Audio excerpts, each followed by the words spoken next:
Good morning and welcome to Daybreak. I'm Alexandra Clements. And I'm James Hill. This morning on Daybreak, it has been one of the worst flu seasons in recent years. What you can do to make sure you don't get sick. In the last few weeks, temperatures have been flirting with zero. Aaron Myler joins us today to see if this weather this week will be getting better. Well, plus Alex and I, we have an exclusive interview with the author of Sex, Love, and Situationships. Daybreak starts now.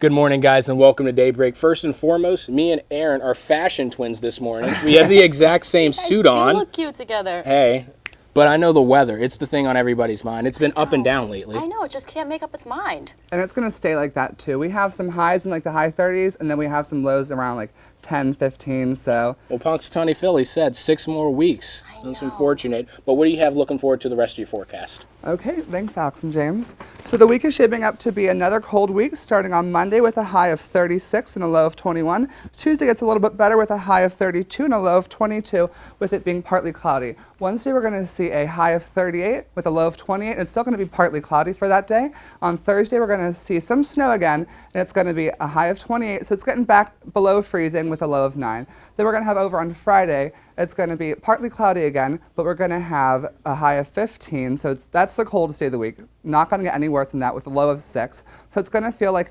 horrible, but it could be worse. And then Saturday and Sunday are both partly cloudy, but we're going to have highs in the low 20s and then lows around 10, 13.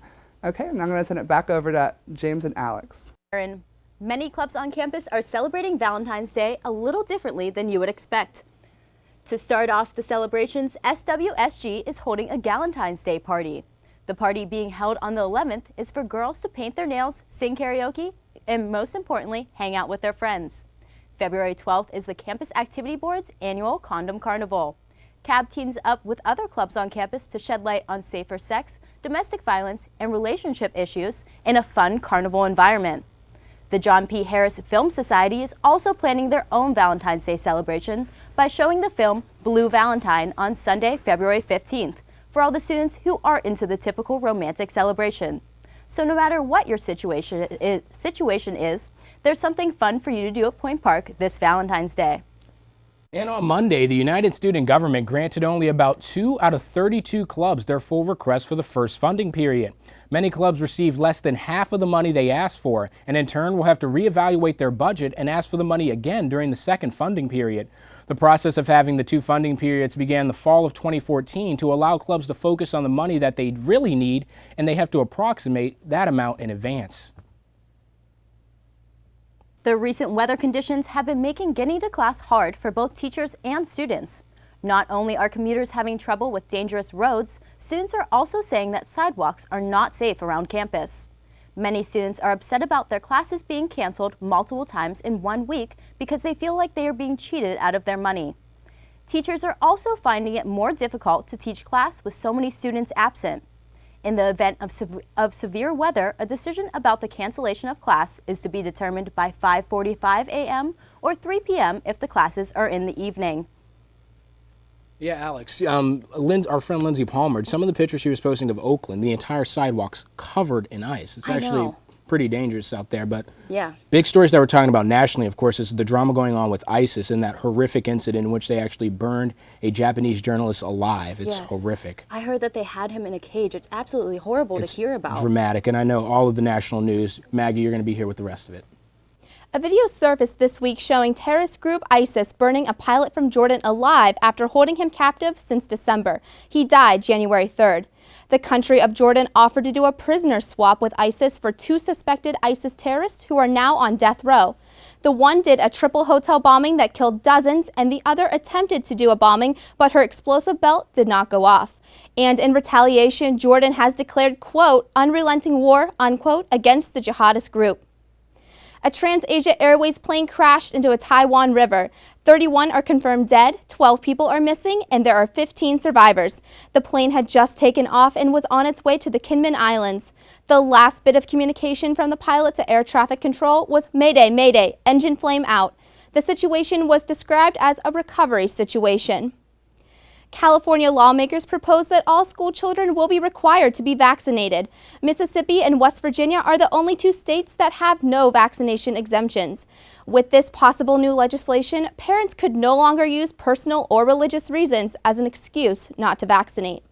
Health officials believe that an increased immunization rate will minimize disease outbreaks. And finally, Starbucks lovers can now enjoy their favorite brew 35,000 feet in the air aboard Delta Airlines. The company began serving the brand on flights this past Sunday. Delta is the fourth major airline to serve the famous Seattle blend. To promote the new feature, Delta is hosting a contest. Customers can now write their dream destination on their Starbucks cup for a chance to win a flight there. That's what's going on around the nation and around the world. Now back to James and Alex at the couch. Thanks, Maggie. Coming up on Daybreak, James and I have an interview with Nicole Martin, a Point Park grad student and author of the book Sex, Love, and Situationships. Plus, the city has a new way of keeping up with your tax dollars. What the city is planning that will give you access to their spending. Coming up after the break. Start your morning with City News. Start your morning with campus news. Start your morning with political coverage. Start your morning with fun.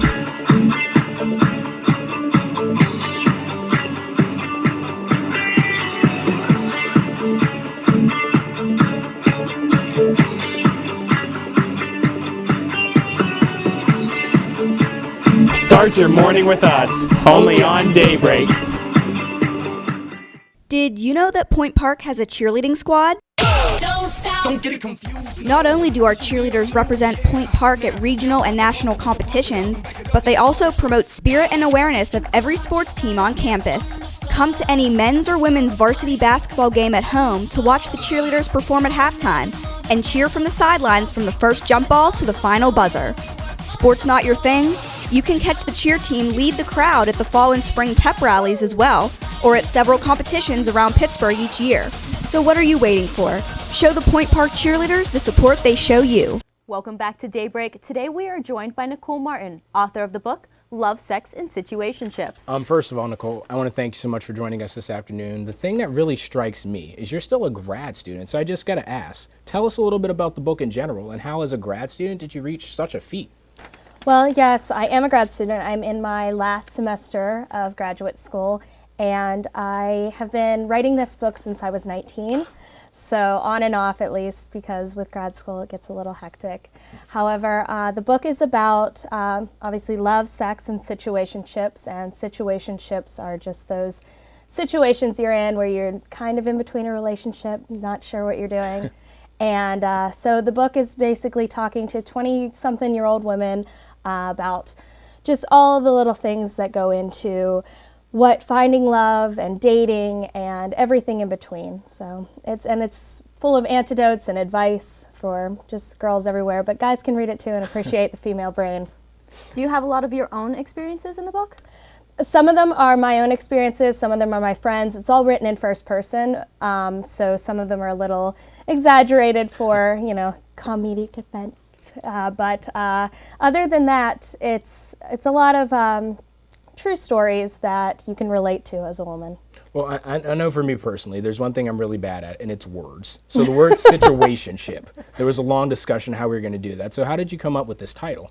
I actually was talking to my girlfriends about a situation I was going through at the time, and I made a joke that I didn't know if we were, what situation we were in. Were we dating? Were we in a relationship? Like, we hadn't established everything, and I made a joke. I was like, it's kind of like a situationship. And they were like, I've never heard that before. And I was like, I'm going to patent it. So that's how that came about. So what was your process for writing this book and getting it published? So the process between it was I kind of just started writing it because I was a sex and dating writer for a couple different publications. I was freelancing, and I started thinking about maybe writing a book, so I just started pushing aside little things that I thought of. And luckily for me, it's really hard to get a book published when you're not established already. But my sister owns a publishing company called Sunshine Press, and she read my book because she's picky. She would have told me in a heartbeat no.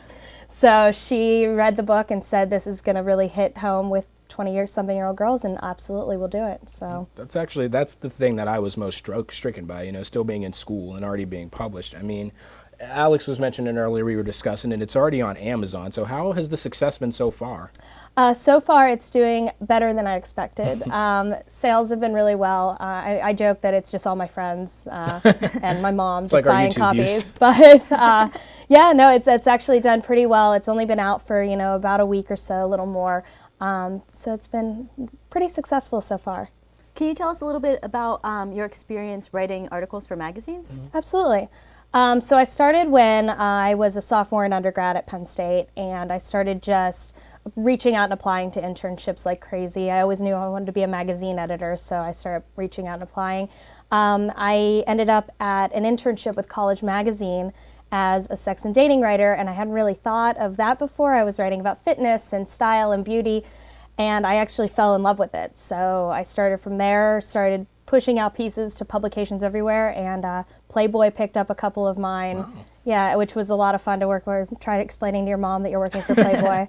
But no, it was a lot of fun, and that's how I got into all of that, and then stepped into my career as a magazine editor that I am now. Something that's really big right now is book series. I mean, this is your first published book. Do you see more coming after this? So everyone keeps asking me that, and I'm like, let me see how this one does. But I have thought about it. I kind of want to step into fiction, and I see a gap right now in there are preteen series books and there are adult series books. There's a gap with that 20-year-old something college girl. You know, talking about, we have Gossip Girl, but, you know, not all of us are rich Manhattan, Louis Vuitton wearing girls. You either have the Twilight or the 50 Shades of Grey. Yes, and not all of us are vampires either. So, and I know I couldn't survive the Hunger Games. So, basically from there, it would be trying to get a series of, you know, what it's like to be a girl graduating college and trying to find herself. And, you know, you get out of college and what's the next step? No one ever talks about that, so. So it seems like you've been pretty successful so far. What made you want to go to grad school? So coming out of undergrad, I decided that maybe at one point I wanted to be a college professor, which I actually teach a class at Penn State now, writing for the web. You do it all. I don't know how I have enough time. I'm pretty sure I don't sleep. Maybe I am a vampire. So basically, I decided that one day I want to get my master's, and if I didn't do it right away, I don't think I would have done it. I would have got caught up doing my 100 other things. So I wouldn't have gone anywhere else but Point Park. I love this place. It's very, very centered on what you want to do, and it just, the professors here really shape, you know. Our last question, just, you know, we're still a primarily college, and you know you're still in grad school. Just to sum it up for everyone watching, how do you balance like reaching your goals like you have at such a young age and the work of school? Post-it notes. Post-it notes. Lots of them. You should see my desk. No, it's really just about organization and, you know, just trying to balance your time with priorities, you know, what's first and what's second, and just, you know, loving what you do. It makes it not a job anymore. Never is. Nicole, thanks so much for joining us. I know you're going to be coming back later, and we're going to be talking about some relationship advice. I will be strictly embarrassed, but Alex? I hope that, you know, you can give me some advice for my significant other. And the Grammys were this past weekend, the star-studded lineup that performed, coming up after the break.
Welcome back to Daybreak. The city of Pittsburgh has introduced a new website that shows where the city is spending taxpayer dollars. Fiscal Focus Pittsburgh is a new program that allows the public to look directly into the city's annual budget. Now, the city has always offered budget information online and in bulky PDF files that are sometimes hundreds of pages. But City Council, they've contracted OpenGov.com, a Redwood-based California company, $20,000 to design the system. The data is currently accurate as of December 31st, and it'll be updated monthly. Now, you can check out this website by first logging onto the homepage of pittsburghpa.com. Once you click the tab that leads to City Controller Michael Lamb, you'll see the Fiscal Focus's homepage. From that, you can click the segment there on the left-hand side that'll lead you to a detailed breakdown, of all the city's financial data for each of its sections. Ride service Uber and Carnegie Mellon University are partnering up to build a new Pittsburgh-based research lab they hope could lead to the development of a driverless car. The partnership includes Uber funding for graduate fellowships and faculty chairs at CMU. The lab will be built in the city's Lawrenceville neighborhood near CMU's National Robotic Engineering Center. Uber, which operates in 200 cities in 54 countries, hopes to have the center up and running by 2017. And the end came to a story that Pittsburgh and the nation have been following for years. This week, Dr. Robert Ferrante was sentenced to life in prison after his first-degree murder conviction in the poisoning death of his wife. Ferrante, who was a University of Pittsburgh neurological surgery professor, was accused of poisoning his wife, Dr. Autumn Klein, by lacing her drink with cyanide, ordered through his Pitt research lab. A jury found him guilty in November, and his life in prison sentence comes with no chance of parole. James, this flu season has been one of the worst in recent history. Yeah, it has, Alex. With 15 confirmed deaths and over 4,000 cases, it doesn't look like it's getting any better anytime soon. Daybreak reporter Brittany Laufer has the story on how you can protect yourself from the flu. The country is in the midst of flu season, and the number of influenza deaths and cases continue to rise. While the Centers for Disease Control and Prevention acknowledges complications with the flu vaccine, officials there are still encouraging people to get one. According to the CDC, there are 4 strains of the flu that the vaccine covers, including the H1N1 virus from 2 years ago. However, the strain that is most active in the country does not seem to be covered by the vaccine. One of the subtypes of the type A virus, which is called H3N2, seems to have shifted, and therefore the ability for the current vaccine to do the kind of coverage that we would like to see was limited. I think we've heard anywhere from 40 to 60% type of coverage. According to the ACHD, with this limited coverage, people who have been vaccinated may still get the flu. There are several ways to fight the flu, including washing your hands often, covering your mouth when sneezing and coughing, and doctors say if you're sick, it is best to stay home. The CDC and ACHD still encourage people of all ages to receive the flu vaccine because it does provide coverage to the other strains and some coverage to the H3N2 virus. Despite this advice, everyone has their own opinions. I didn't get it because I figured it was just kind of pointless, considering that last year I didn't get a flu shot and I wasn't sick. Well, I got the flu shot because I get it every year. Never had the flu, so I figured might as well keep the streak going until I get it. The flu vaccine may not fully protect against the H3N2 virus, but it still lessens its effects. I wish I did get it this year because I did get sick for probably 10 days, and if I did get the flu shot, I probably wouldn't have got as sick as I did. However, I think if we did not have the vaccine and people weren't getting vaccinated, it would be an even worse season. Point Park University students can receive the flu vaccine at the downtown Rite Aid or CVS pharmacies. Reporting for Point News, I'm Brittany Laufer. The Hall of Fame class was announced, and there's another Pittsburgh Steeler going in. And Zach Aaron is here now with a morning sports report. Zach? Yeah, thanks, James and Alex. The Super Bowl was held last Sunday, and it was exciting as can be, coming right down to the last minute. The Seattle Seahawks and the New England Patriots were tied at 14 going into halftime, and right out of the game the second half, the Seahawks put up 10 unanswered points off of a Stephen Hauschka field goal and a Doug Baldwin touchdown pass from Russell Wilson to make the score 24-14. In the fourth quarter, the Patriots cut into the lead with a touchdown pass to Danny Amendola to cut Seattle's lead to 3. Then Julian Edelman caught a 3-yard pass to give the Patriots a 28-24 lead. The Seahawks had one final chance, and they were nearly able to take the lead as they drove all the way down the field to the 1-yard line. However, they were unable to finish the drive as a pass intended for Ricardo Lockette was intercepted by Malcolm Butler at the end of the game. And sticking with football news, the bus is rolling on to Canton. Former Steelers running back Jerome Bettis is going to be inducted into the Pro Football Hall of Fame in August. Other notable members include the 2015 class, include the late Junior Seau, Tim Brown, Ron Wolf, and Bill Polian. And finally, a quick update on the Pittsburgh Penguins. The Penguins defeated the Edmonton Oilers by a score of 2-0. Penguins goals were scored by Evgeny Malkin, who was playing for the first time since before the All-Star break, and David Perrin. Marc-Andre Fleury was able to stop all 22 shots he faced. That win put the Penguins at a record of 29, 14, and 8, which is good for first in the Metropolitan Division and fourth in the Eastern Conference. Their next game is Wednesday as the Detroit Red Wings come to Consol Energy Center. That's what's happening in sports this week. Noelle Barnhart joins us with what's going on in the world of entertainment. Noelle? Bobby Christina Brown was found unresponsive face down in a bathtub Saturday morning. Her 24-year-old friend Maxwell Lomas called 911 while her husband Nick Gordon began to give her CPR. Emergency personnel took immediate life-saving actions upon arrival to the scene. Bobby was taken to North Fulton Hospital where she was placed on a ventilator.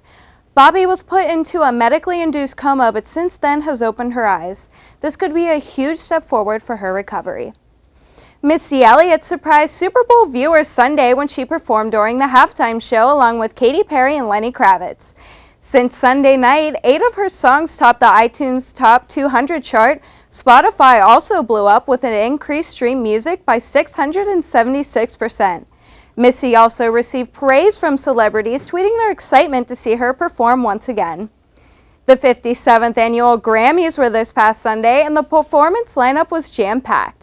Katy Perry and Beyoncé were added to the performance lineup last minute alongside Lady Gaga, Tony Bennett, Madonna, John Legend, Pharrell, and Sam Smith. Beyoncé and Sam Smith were nominated for the most Grammys.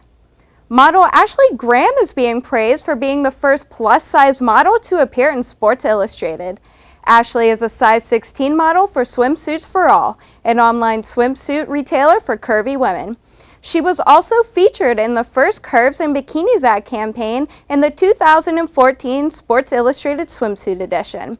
This is everything that's happening in Hollywood. Back to James and Alex at the desk.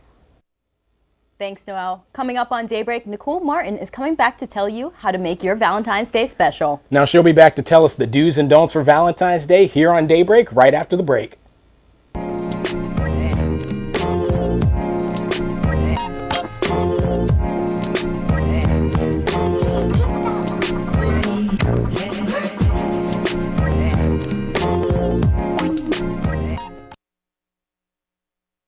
Here at the Pioneer Sideline, we get freshmen involved as quickly as possible so they get the real-world experience on air and behind the scenes to set themselves apart in internships and potential jobs. Blaine, where is that video? I needed it in KeyPro like yesterday. All right, I got you, Chris. But I had a quick question for you guys. What do you mean the questions? It's always a question. It's always a... What? Where is he? Blaine! Blaine! Blaine! Freshman, you can't find any good ones anymore.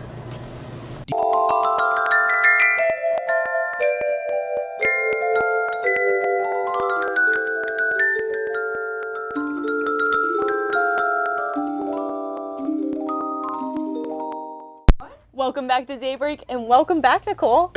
Nicole, you've written multiple articles, about relationships on top of your book. And with Valentine's Day being this week, could you tell us some of the do's and don'ts for couples? Absolutely. There's a lot of mistakes that guys and girls make both when it comes to Valentine's Day and gifts. And we'll start with the guys because they're usually the ones that make the mistakes. Of course. First one is being too cliche. Don't just go out and buy your girlfriend roses and chocolates just because they're sitting there at the local store. Find out what her favorite flower is. Find out what her favorite candy is. It's okay to buy her flowers and chocolates. Just be a little creative. Making joke gifts. This is a big one that guys like to do. Even if humor is your big thing in your relationship, even the chillest girl likes a little bit of romance. So try not to make it too funny and try to just romance her a little bit even if you get the joke gift. And not making a reservation, big one. Oh, geez. I guarantee you if you show up to her favorite restaurant and don't make a reservation, she will not be pleased. If she has a 3-hour wait, I'm sure she's hungry. And then the last one for guys is not being creative, which goes back to the not being cliche thing. You know, put some effort into it. Think about it a little bit. What does she like? What can you do? Make it a day that she's going to remember. So that's a big one, and a lot of them are for the guys about gifts. But the girls, we tend to live in our heads a little bit for Valentine's Day. So the big one would be saying you don't want anything is the main thing. A lot of girls like to do it like, oh, I don't want anything, and then secretly I'm going to kill you because you didn't get me anything. So if you want to celebrate Valentine's Day and you want something, tell them. Like, it's not a big deal. And if you really don't want anything, that's okay, but you're probably going to have to convince him because he's going to think that you're lying. But yeah, don't tell him you don't want anything and then be mad at him for a week. Over expectations is a big one, where we expect this elaborate Valentine's Day and he tries his best and then we get upset because it wasn't good enough for us. And the last one is only getting him a card. Valentine's Day isn't just a girl's holiday, it's a guy's holiday too. You know, really try to put some effort into what he likes, even if it's not a box of chocolate and roses, but if he likes to golf, get him golf things. If he likes, you know, a certain sports team, do that. It doesn't have to be romantic, but it needs to be thoughtful. You know I've had my fair share of bad Valentine's Days. What are some ideas for plans for Valentine's Day? Absolutely. It's a little cold. There's like limited options. I wanted to have a picnic. You want to have a picnic? Well, you can have a picnic inside. Yeah. That actually would be a very creative idea. With your special someone, James. So I still need to find that first. Staying inside, cooking a meal, or even going ice skating. You know, you got to go with the weather, or having a picnic inside. Do a scavenger hunt even. You can keep it around campus for, you know, the college students or places that you like to go, and end up at her favorite restaurant with reservations. Of course. But yeah, it's all about being creative and going with what you have available to you. You know, we all wish Valentine's Day was in July where we could go to anywhere else but, you know, in the cold Pennsylvania weather. I think something that I always struggle with is that I always think so grandiose, and I think I may fall into cliche because of that. You know, like, I'm always like, well, we'll go have dinner at a nice restaurant. That's, you know, a good thing. But what else can we do besides the cliches, you know, to push us over the edge a little? So basically, besides doing that, cook her favorite meal. You know, the restaurants are a little crowded around that time anyways. You know, do you really want to be around 100 people, or do you just want to be spending it with your significant other? So a big thing would be find out what she loves and try something new. Even if you're the world's worst cook and you burned it to a crisp, at least it was something, and then you can order a pizza, which they sell heart-shaped pizzas now. So, you know, that's perfect. I love that scavenger hunt idea. It kind of reminds me, there's an episode of Parks and Recreation, and they do that exact same thing. But I wouldn't know what to put in the scavenger hunt. Do you have any ideas for that? Yeah, absolutely. So think of your things that you do throughout the relationship. If there's favorite places you like to go, favorite movies you like to watch. And, you know, if you're like me, I like to rhyme and like be creative and stuff like that. So I did a scavenger hunt one time with one of my boyfriends where I sat it in his wallet, and it was like I had a whole rhyme scheme, and it was like go to the place that we had our first date, and then there I had It's a memory test yeah, too. yeah, and from there he had to go to the place that we had our first date, and then I had the waitress hand him the next clue, and from there we went, and when he came back I had dinner cooked for him, his favorite meal. I'd be really afraid that my boyfriend would not remember any of those things. See, then you have to reevaluate some things. So we got a few like lightning round questions from a couple of our crew members here. Emily Brack, how's the easiest way to deal with a long-term relationship? Say you're like, or long distance, excuse me, you know, on Valentine's Day, what should you do? On Valentine's Day for long distance, if you can't make it to each other, that's always hard. But Skype dates are a really big thing. Sending them something that they're going to be surprised by. Guys, sending your girls flowers at work, or having their favorite meal delivered at lunchtime during work. Girls doing the same thing, sending them something, and then have a Skype date. You know, cook a meal and sit in front of your date. It's not as good as being there, but, you know, it's something at least. And our friend Aaron Myler, what do you think of Tinder and all the, you know, these days it's so easy to be integrated online than it is to actually be in person. You wrote a paper on that, actually. I did. I wrote my graduate thesis on social media and dating in the 20th century. Basically, Tinder and everything, it's great. You have to tread lightly with it. There is a chapter in the book talking about setting up a dating profile. And one of the things I say is, you know, you might not find Prince Charming on there, but there are nice people you can find on Tinder. You just have to go lightly. But it is a nice thing for, you know, meeting people and everything. You just be careful. These days. Nicole, thanks so much. Once again, Nicole's book, Sex, Love, and Situationships. You can find it now on Amazon. And thank you for watching Daybreak. Don't forget to come back next week and start your morning with us. Thanks.